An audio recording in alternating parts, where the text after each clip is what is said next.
दुनिया भर में आलमी यौम खानदगी आज मनाया जा रहा है। इस दिन के मनाने का मकसद दुनिया से जहालत के अंधेरे दूर करके आने वाली नस्लों को इल्म की रोशनी से मुनव्वर करना है।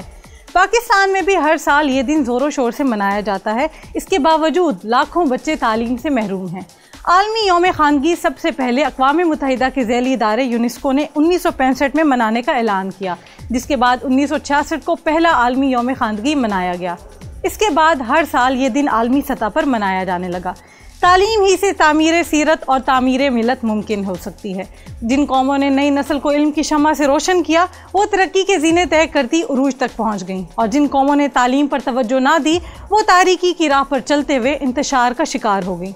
पाकिस्तान शरह खानदगी के लिहाज से दुनिया में 113वें नंबर पर है, और एक अंदाजे के मुताबिक पाकिस्तान में तकरीबन 5 करोड़ 50 लाख बच्चे स्कूल नहीं जाते।